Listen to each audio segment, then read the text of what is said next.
참여연 리포트. 탄핵 중독 빠진 오만한 거대 야당. 반복되면 국민이 심판할 것. 거대 야당의 탄핵 중독이 점입가경입니다. 본래 탄핵 소추는 우리 헌법에 있어도 잘 사용되지 않던 제도입니다.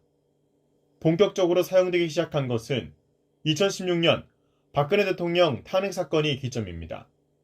그 이후로 2021년 임성근 부장판사, 올해 이상민 행안부 장관, 안동환 검사에 대한 탄핵소추안이 연달아 가결되더니 올해 11월에는 이동관 방통위원장, 이정섭 검사, 손중성 검사에 대한 탄핵소추안이 발의되는 등 남발되고 있습니다.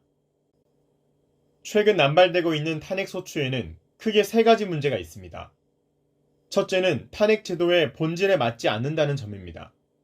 우리 헌법상 탄핵은 직무 집행에 있어서 헌법이나 법률을 위반한 때에 법적 책임을 물어 파면하기 위한 제도입니다.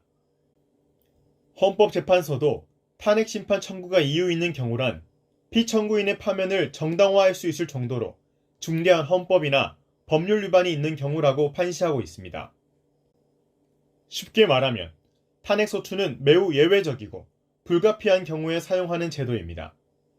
정치적 책임을 물을 의도나 정치 공세의 일환으로 탄핵소추를 남발하는 것은 제도의 본래 목적에서 벗어납니다. 그러나 최근 반복되는 탄핵소추에는 이런 제도의 본질에 대한 고려가 없습니다. 그 결과가 이상민 장관 탄핵 사건에서의 구대영 기각입니다. 임기가 24일밖에 남지 않아 어차피 곧 퇴직할 법관을 기어이 파면해야겠다며 탄핵소추했다가 각하당한 임성근 판사 사건도 맥락이 비슷합니다. 두 번째 문제는 대상의 선정이 매우 자의적이라는 점입니다. 우리 국회는 탄핵소추안이 발의되면 법사위로 내려보내서 조사하게 하는 일이 없습니다. 그러니 탄핵소추안을 발의할 때는 그만큼 훨씬 더 신중하게 하는 것이 당연합니다. 그러나 현실은 정반대입니다. 민주당이 지난 9일 이동관 방통위원장과 2명의 검사에 대한 탄핵소추안을 발의하기 전 탄핵 대상으로 거론했던 장관들이 무려 5명입니다. 탄핵소추 발의를 논의하던 의원총회 도중 기자들에게 이런 말을 한 야당 의원도 있었습니다. 탄핵 대상이 여러 명이다. 4명인지 5명인지 하여튼 너무 많아서 저희도 헷갈린다. 민주당 신현영 의원의 말은 탄핵소추 대상이 정해지는 과정이 얼마나 엉터리인지 보여줍니다. 심지어 자기 당대표에 대한 수사를 지휘하는 검사도 탄핵하겠다고 합니다. 권력을 완벽하게 사유화한 모습입니다. 세 번째 문제는 최근 철회 논란에서 드러난 절차 위반입니다. 국회법에는 일사부재의 원칙이 있습니다. 부결된 안건은 같은 회기 중에 다시 발의하거나 제출할 수 없다는 원칙입니다. 국회 사무처가 발간한 국회법 해설은 여기서 부결에는 폐기도 포함된다고 합니다.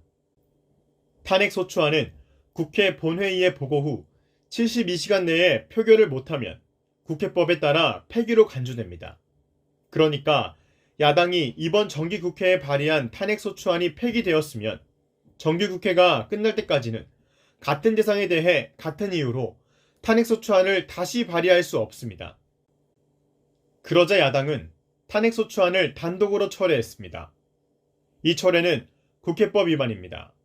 국회법 제90조 제2항에 의하면 국회 본회의에서 일단 의제가 된 의안은 본회의에 동의를 받아야 철회할 수 있기 때문입니다. 탄핵소추안은 국회 본회의에 보고된 때부터 의제가 된다는 것이 법조계의 중론입니다. 그러나 일사부재의 원칙을 우회해서 어떻게든 탄핵소추안을 빨리 다시 발의할 꼼수를 찾는 야당에게 이런 해석은 전혀 중요하지 않았습니다.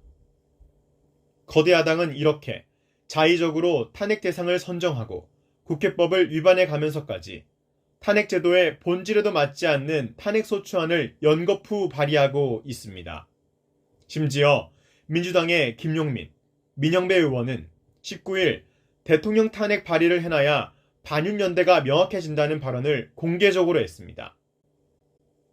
조국 전 법무장관도 자신의 페이스북에서 대통령 탄핵을 공공연히 거론했습니다. 거대 야당의 오만이 그야말로 점입가경입니다.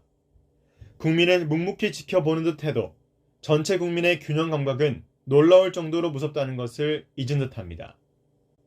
거대 야당이 이런 힘자랑을 계속하면 전례 없이 힘을 몰아주었던 국민들도 결국에는 그 힘을 회수하게 될 겁니다.